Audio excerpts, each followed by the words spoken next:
നിതിൻ രാജിന്റെ ആത്മഹത്യ അന്വേഷിക്കുന്ന ക്രൈംബ്രാഞ്ച് സംഘത്തെ മാറ്റി പുതിയ ടീം മലപ്പുറം ക്രൈംബ്രാഞ്ച് SP മോഹനചന്ദ്രന്റെ നേതൃത്വത്തിൽ. ഡോക്ടർ MK റാമിന്റെ അറസ്റ്റിൽ ഗുരുതര വീഴ്ച കണ്ടെത്തിയ സാഹചര്യത്തിലാണ് ആഭ്യന്തര വകുപ്പിന്റെ നടപടി. മനോജ് മൈൽ ചേരുകയാണ്. മനോജ്, നിതിൻ രാജിന്റെ ആത്മഹത്യയുമായി ബന്ധപ്പെട്ട് ക്രൈംബ്രാഞ്ച് സംഘത്തെ മാറ്റിയിരിക്കുന്നു. വീഴ്ചകൾ എന്തൊക്കെയായിരുന്നു പോലീസിന്റെ ഭാഗത്തു നിന്നുമുണ്ടായ മറ്റു വിവരങ്ങൾ എന്തൊക്കെയാണ്? പ്രതിഭ, അഞ്ചരക്കണ്ടി ഡെന്റൽ കോളേജിലെ 1ാം വർഷ BDS വിദ്യാർത്ഥിയായ നിതിൻ രാജിന്റെ ആത്മഹത്യയുമായി ബന്ധപ്പെട്ട് പ്രത്യേക അന്വേഷണ സംഘം, അതായത് ക്രൈംബ്രാഞ്ചിന്റെ അന്വേഷണ സംഘമാണ് ഈ കേസിന്റെ അന്വേഷണം നടത്തുന്നത്. ഇന്നലെ വളരെ നാടകീയമായ പല കാര്യങ്ങളും നമ്മൾ തലശ്ശേരി ജില്ലാ സെഷൻസ് കോടതിയിൽ കണ്ടതാണ്. അറസ്റ്റ് ചെയ്യപ്പെട്ട, അതായത് ഏറെ നാളുകൾ പാടുപെട്ട് ക്രൈംബ്രാഞ്ച് സംഘം അറസ്റ്റ് ചെയ്ത ആ പ്രതിയുടെ അറസ്റ്റ് നിയമപരമല്ല എന്ന് ചൂണ്ടിക്കാട്ടിക്കൊണ്ട് കോടതി അദ്ദേഹത്തെ വിട്ടയക്കുന്ന ഒരു സാഹചര്യം ഉണ്ടായി. അതുമായി ബന്ധപ്പെട്ട് ഗുരുതര വീഴ്ച ഈ പോലീസിന്റെ ഭാഗത്ത് നിന്ന്, ക്രൈംബ്രാഞ്ച് സംഘത്തിന്റെ ഭാഗത്ത് നിന്ന് ഉണ്ടായി എന്നുള്ളതാണ് ഇപ്പോൾ വലിയ രീതിയിലുള്ള ചർച്ചയിലേക്ക് വരാൻ കാരണം. ഇത് ഗൗരവമായാണ് ആഭ്യന്തര വകുപ്പും കണ്ടത്. മന്ത്രി രമേശ് ചെന്നിത്തല ഇതുമായി ബന്ധപ്പെട്ട് DGPയുടെ റിപ്പോർട്ട് തേടി. DGP, ക്രൈംബ്രാഞ്ച് ADGP ഉൾപ്പെടെയുള്ള ആളുകളോട് റിപ്പോർട്ട് തേടി. ജില്ലാ ക്രൈംബ്രാഞ്ച് SPയോട് റിപ്പോർട്ട് തേടി. ഇതിലൊക്കെ തന്നെ DYSP, ഈ അന്വേഷണത്തിന് നേതൃത്വം നൽകിയ DYSPക്ക് ഗുരുതരമായ ഒരു വീഴ്ച പറ്റി എന്നുള്ള രീതിയിൽ തന്നെയാണ് ആ വിലയിരുത്തൽ വന്നത്. അതായത് ഗ്രൗണ്ട് അറസ്റ്റോ, എന്തുകൊണ്ട് ഇയാളെ അറസ്റ്റ് ചെയ്തു എന്നുള്ള രീതിയിലേക്കുള്ള ഒരു ഫോമുണ്ട്. ഇത് പ്രതിക്ക് നൽകേണ്ട ഫോമാണ്. ആ ഫോം കൃത്യമായി കാര്യങ്ങൾ കൃത്യമായി രേഖപ്പെടുത്തിയില്ല എന്നുള്ളത് വലിയ വീഴ്ചയായി പ്രതിഭാഗം അഭിഭാഷകൻ അഡ്വക്കേറ്റ് കിഷോർ കുമാർ കോടതിയിൽ വാദിക്കുന്ന ഒരു സാഹചര്യമാണ് ഉണ്ടായത്. അത് കോടതി പരിഗണിക്കുകയും അങ്ങനെയാണ് ഇന്നലെ ഡോക്ടർ MK റാമിന് പുറത്തിറങ്ങാൻ കഴിയുന്ന ഒരു സാഹചര്യവും ഉണ്ടായത്. 2 ദിവസത്തിനകം, അതായത് നോട്ടീസ് നൽകി വേണം ഈ അറസ്റ്റ് രേഖപ്പെടുത്താൻ എന്ന് കോടതി വ്യക്തമാക്കുകയും ചെയ്തു. ഇന്നലെ തന്നെ ഡോക്ടർ MK റാമിന് നോട്ടീസ് നൽകിയിട്ടുണ്ട്. പക്ഷേ ആ നോട്ടീസ് നൽകിയാൽ പോലും അത് കോടതിയിൽ കൂടി കൊടുത്തതിന് ശേഷം കോടതിയുടെ അനുമതിയോടുകൂടി മാത്രമേ ഇനി ഡോക്ടർ MK റാമിനെ അറസ്റ്റ് ചെയ്യാൻ കഴിയൂ എന്നൊരു സാഹചര്യമാണ് ഇതിലൂടെ ഉണ്ടായിട്ടുള്ളത്. അപ്പോൾ ഈ എന്തുകൊണ്ട് അറസ്റ്റ് ചെയ്യുന്നു എന്നുള്ള കാര്യം പ്രതിയെ അറിയിക്കുന്നതിൽ ഗുരുതരമായ ഒരു വീഴ്ച സംഭവിച്ചു എന്നുള്ളതാണ് ഇതിലെ ഈ കേസിന്റെ ഏറ്റവും പ്രധാനപ്പെട്ട കാര്യം. അതിൽ DYSP സുധീർ കല്ലേന് വലിയ രീതിയിലുള്ള ഒരു വീഴ്ച സംഭവിച്ചു എന്ന് തന്നെയാണ് അന്വേഷണത്തിൽ ആഭ്യന്തര വകുപ്പിന്റെ പ്രാഥമികമായ ഒരു അന്വേഷണത്തിലും കണ്ടെത്തിയത്. ആ സാഹചര്യത്തിൽ DYSP നോട്ടീസ് നൽകിയിട്ടുണ്ട്. ആ നോട്ടീസിന് കൃത്യമായ മറുപടി വേണം. തൃപ്തികരമായ മറുപടി അല്ലെങ്കിൽ ആ ഉദ്യോഗസ്ഥനെതിരെ നടപടി ഉണ്ടാകും എന്ന് തന്നെയാണ് നമ്മൾ മനസ്സിലാക്കുന്നത്. എന്തായാലും ഈ അന്വേഷണ സംഘത്തെ ആകെ മാറ്റാനുള്ള ഒരു തീരുമാനം ആഭ്യന്തര വകുപ്പ് എടുത്തിരിക്കുകയാണ്.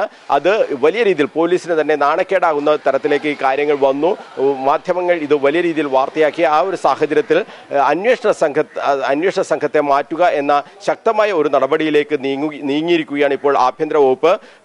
ക്രൈംബ്രാഞ്ചിന്റെ മലപ്പുറം SP മോഹനചന്ദ്രന്റെ നേതൃത്വത്തിലാണ് തുടർന്ന് അങ്ങോട്ട് ഈ കേസിന്റെ അന്വേഷണം നടത്തുക. നേരത്തെ തന്നെ കണ്ണൂരിലെ ഈ അന്വേഷണ സംഘവുമായി ബന്ധപ്പെട്ട് നിതിൻ രാജിന്റെ അച്ഛൻ LY രാജൻ ഉൾപ്പെടെ വലിയ രീതിയിലുള്ള പരാതി ഉന്നയിക്കുന്ന ഒരു സാഹചര്യം ഉണ്ടായിരുന്നു. അതായത് അന്വേഷണം തൃപ്തികരമായി മുന്നോട്ട് പോകുന്നില്ല എന്നൊരു ആക്ഷേപമാണ് കുടുംബത്തിന് ഉണ്ടായത്.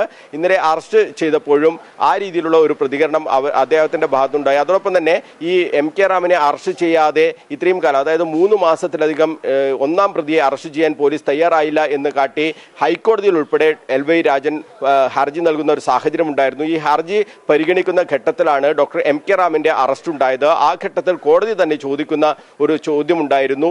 കോടതി ഇങ്ങനെ ഇടപെട്ടത് കൊണ്ടല്ലേ ഈ അറസ്റ്റ് ഇപ്പോഴെങ്കിലും ഉണ്ടായത് എന്നുള്ളൊരു ചോദ്യം പോലും കോടതിയുടെ ഭാഗത്തു നിന്നും ഉണ്ടായിരുന്നു. പക്ഷേ ക്രൈംബ്രാഞ്ച് സംഘം പറയുന്നത് കൃത്യമായ അന്വേഷണം ഇക്കാര്യത്തിൽ നടന്നിട്ടുണ്ടായിരുന്നു.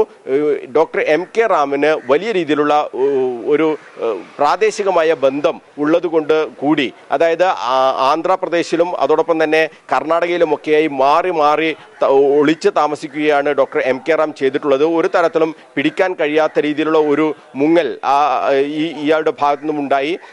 അതോടൊപ്പം തന്നെ ഒരു അവിടുത്തെ ഭരിക്കുന്ന പാർട്ടിയുടെ പ്രാദേശിക നേതാവിൻ്റെ സഹോദരൻ കൂടിയാണ് ഡോക്ടർ MK റാം. അങ്ങനെയുള്ള ഒരു സഹായവും ഡോക്ടർ MK റാമിന് കിട്ടി. അതായത് കേരളത്തിൽ നിന്ന് പോലീസോ മറ്റോ വന്നാൽ കൃത്യമായ വിവരം ഡോക്ടർ MK റാമിന് കിട്ടുന്ന തരത്തിലേക്ക് സഹായം കിട്ടി. അങ്ങനെ അത്തരം സാഹചര്യങ്ങളൊക്കെ ഉണ്ടായതുകൊണ്ടാണ് ഡോക്ടർ MK റാമിനെ പിടികൂടാൻ ക്രൈംബ്രാഞ്ചിന് കഴിയാതെ പോയത് എന്നാണ് ക്രൈംബ്രാഞ്ച് വ്യക്തമാക്കുന്നത്. അതുമായി ബന്ധപ്പെട്ട് കർണാടകയിലും അന്വേഷണ സംഘത്തെ നിയോഗിച്ചിരുന്നു, ആന്ധ്രയിലും അന്വേഷണ സംഘത്തെ നിയോഗിച്ചിരുന്നു. അങ്ങനെ 2 സംഘങ്ങളായി തിരിഞ്ഞ് ഈ MK റാമിന് വേണ്ടി കഴിഞ്ഞ 2 മാസത്തിലധികമായി കൃത്യമായ അന്വേഷണം നടന്നു എന്ന് തന്നെയാണ് ക്രൈംബ്രാഞ്ച് വ്യക്തമാക്കുന്നത്. പക്ഷേ കുടുംബത്തിന്റെ ആരോപണം ഈ MK റാമിന് മുൻകൂർ ജാമ്യം കിട്ടുന്നതിന് വേണ്ടി ഈ അന്വേഷണ സംഘം ഒത്തുകളിച്ചു എന്നൊരു ആക്ഷേപമാണ് അവർ ഉന്നയിച്ചത്. ഏതായാലും സുപ്രീം കോടതിയും മുൻകൂർ ജാമ്യം തള്ളിയതോടുകൂടിയാണ് തള്ളിയതോടുകൂടി കോടതിയിൽ കീഴടങ്ങുക എന്ന ലക്ഷ്യത്തോടുകൂടി ഡോക്ടർ MK റാം കണ്ണൂരിലേക്ക് വരാനിരിക്കുകയായിരുന്നു. അതിനിടയിലാണ് കുടകിൽ വെച്ച് ശ്രീജിത്ത് കൊടേരിയുടെ നേതൃത്വത്തിൽ ക്രൈംബ്രാഞ്ച് ഇൻസ്പെക്ടർ ശ്രീജിത്ത് കൊടേരിയുടെ നേതൃത്വത്തിൽ ഈ പ്രതിയെ അറസ്റ്റ് ചെയ്യുന്നത്. ഈ പ്രതിയെ അറസ്റ്റ് ചെയ്തതിന് ശേഷം വൈകിട്ട് 4 മണിയോടുകൂടിയാണ് ഇന്നലെ ഈ തലശ്ശേരി ജില്ലാ സെഷൻസ് കോടതിയിൽ ഡോക്ടർ MK റാമിനെ ക്രൈംബ്രാഞ്ച് സംഘം കൊണ്ടുപോയത്. ആ കാര്യം, അതായത് ഈ അറസ്റ്റ് ചെയ്ത വിവരം പബ്ലിക് പ്രോസിക്യൂട്ടറെ അറിയിക്കുന്നതിൽ ഒരു വീഴ്ച സംഭവിച്ചു. അതോടൊപ്പം തന്നെ എന്തുകൊണ്ട് അറസ്റ്റ് ചെയ്യുന്നു, താങ്കളെ എന്തുകൊണ്ട് അറസ്റ്റ് ചെയ്യുന്നു എന്നുള്ള ആ കൃത്യമായ ഒരു ഫോമുണ്ട്. ആ ഫോം കൃത്യമായി ഫിൽ ചെയ്തില്ല. അത് മലയാളത്തിലാണ് എഴുതിയിരുന്നത്. നമുക്കറിയാം ഡോക്ടർ MK റാം 20 വർഷമായി ഇവിടെ ഉള്ള ആളാണ്. മലയാളം അദ്ദേഹത്തിന് മനസ്സിലാകുന്ന ഒരു ലാംഗ്വേജുമാണ്. പക്ഷേ സാങ്കേതികമായി അദ്ദേഹം മറ്റൊരു സംസ്ഥാനത്തു നിന്നുള്ള, അതായത് ആന്ധ്രാപ്രദേശിൽ നിന്നുള്ള ആളാണ്. അപ്പോൾ മലയാളത്തിലാണ് ഇതിന്റെ കാര്യങ്ങളൊക്കെ എഴുതിയിരുന്നത്. ഇത് തനിക്ക് മനസ്സിലായില്ല. അതോടൊപ്പം തന്നെ വലിയൊരു ഗുരുതരമായ മറ്റൊരു വീഴ്ച, ഈ കാര്യം ഗ്രൗണ്ട് ഓഫ് അറസ്റ്റ് തന്നെ വായിച്ച് കേൾപ്പിച്ചു എന്ന കാര്യം പറഞ്ഞുകൊണ്ട് ഡോക്ടർ MK റാമിനെ കൊണ്ട് ഒപ്പിടിപ്പിക്കണമായിരുന്നു.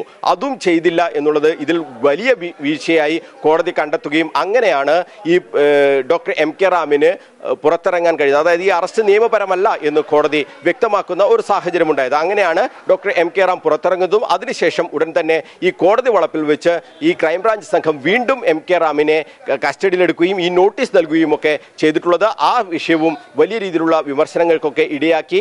അങ്ങനെ ക്രൈംബ്രാഞ്ച് സംഘത്തിന്റെ നടപടികളൊക്കെ തന്നെ നിയമവിരുദ്ധമാണ് എന്നുള്ള ഒരു പരാതി ഉയരുന്ന ഒരു സാഹചര്യമാണ് ഉണ്ടായത്. ഈ സാഹചര്യമൊക്കെ കണക്കിലെടുത്താണ് ആഭ്യന്തര വകുപ്പ് ഇപ്പോൾ ഒരു നടപടി സ്വീകരിച്ചിട്ടുള്ളത്. ഈ അന്വേഷണ സംഘത്തെ മാറ്റുക, പുതിയൊരു അന്വേഷണ സംഘത്തെ നിയോഗിക്കുക എന്നുള്ളത്. പക്ഷേ പൂർണ്ണമായും ഈ അന്വേഷണ സംഘത്തെ മാറ്റുന്നത് എത്രമാത്രം ഗുണം ചെയ്യും എന്നുള്ള കാര്യം കൂടി ഇപ്പോൾ ചർച്ചാ വിഷയമാണ്. കാരണം ഈ കേസിന്റെ എല്ലാ കാര്യങ്ങളും പഠിച്ച ഉദ്യോഗസ്ഥരുണ്ട്.